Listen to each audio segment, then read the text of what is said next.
Hello, hello. I am the messenger on the mission. The messenger on a mission. I gotta get it correct. That's who I am. Sharing the message for today. Woo, on the mission, sharing the message. Yes, I am. So today I am bringing my title today. It is called God Has to Break You to Remake You. God has to break you to remake you. That's my title for today.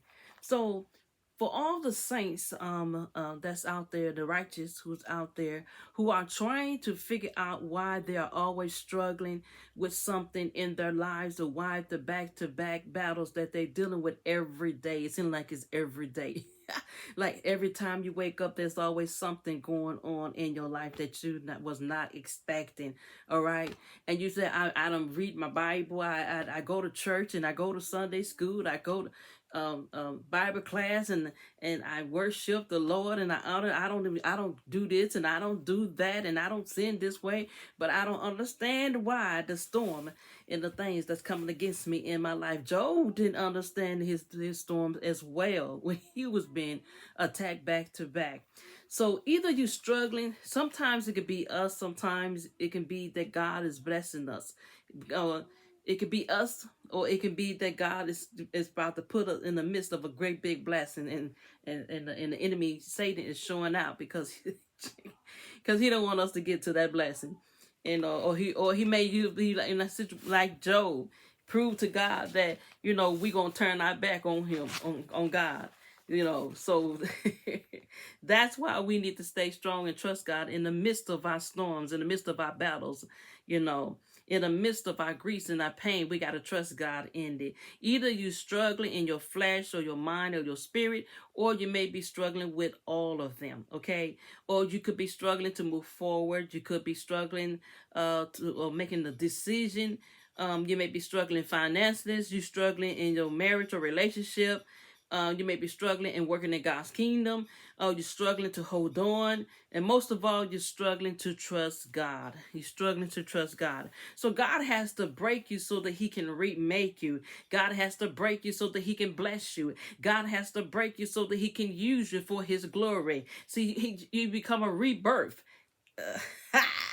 You become a rebirth through God's glory. I mean, you reborn again, born again, restorated. You know what I'm saying?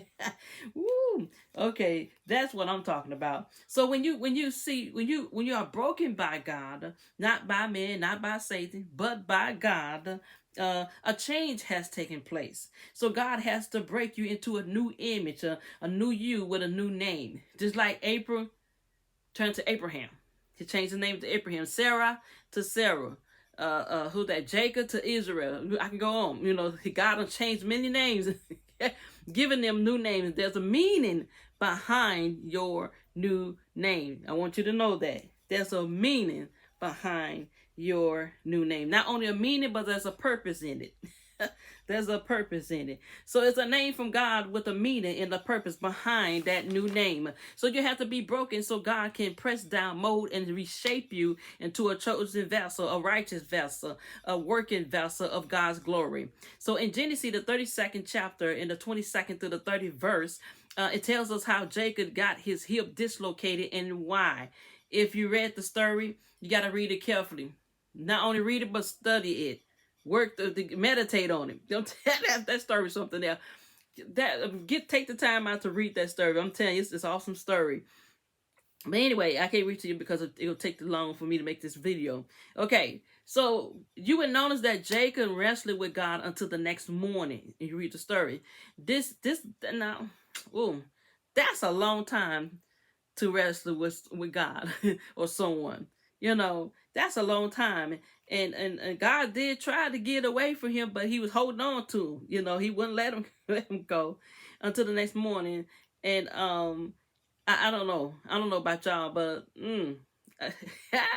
I try to picture myself if I wrestled that long. But I don't know if God would tell me to let him go. I probably would let him go because be obedient. But Jacob, for some reason, Jacob said, Jacob refused. Jacob said he ain't letting go. That was a long time. And I can imagine Jacob probably was tired.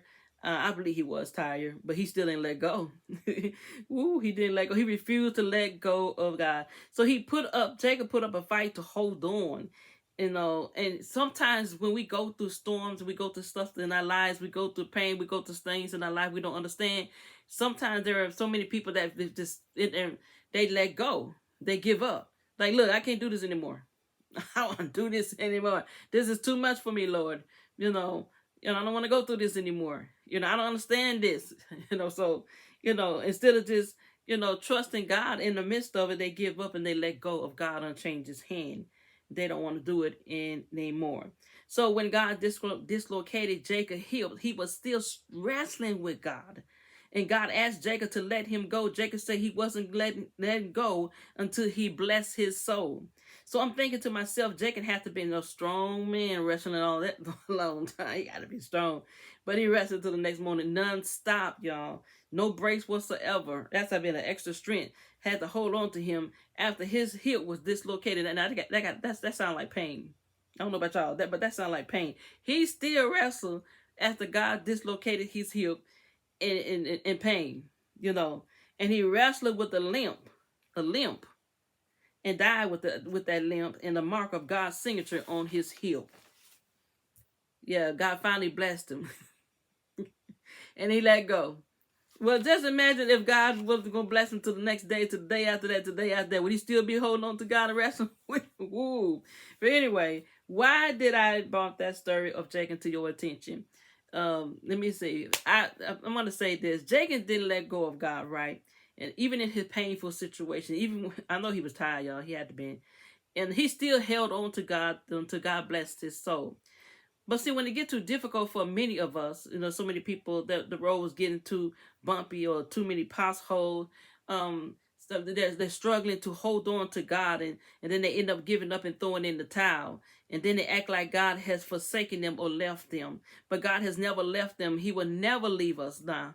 He never will leave us. It's the idea we can leave him. We can distance ourselves from him, but he's not going to leave us. Because he already said he will never leave us nor forsake us. God ain't going to go back on his word, So our blessing was just around the corner, the many people. And then if we let go too soon of God unchanging hand, that's it. We miss our blessing. You're going to miss your deliverance. You're going to miss your breakthrough. Come on, So when it seemed like, I didn't say do like Jacob did, hold on to but anyway, I'm just saying. But when it seemed like times are getting rough or out of control, even when it seemed like our journey is too long, it seemed like it's taking a long time for us to get to our destination. To get to that about 4, 5, 10 years, 20 years went by, you're still waiting to get to your destination. You still waiting on your healing. You still waiting on your breakthrough. You still waiting for God to get you out of that pit hole. You're still waiting, for God to elevate you. You're waiting, okay? Even when it gets to that point that God has to break you, when he dislocated your hip and your back and your knees, your shoulder and your neck, your cripple or your disability will be there until the day that you die. But guess that's a good thing. Somebody like, what? To remind you how you got blessed and your breakthrough from wrestling to trust God. From wrestling being obedient to God. From wrestling to let God lead you until you have a made up mind to grab a hold of God and hold on to him until he broke you or dislocate you by leaving his signature where he broke you. So all God did to Jacob was he did touch his hip. He didn't smack his hip.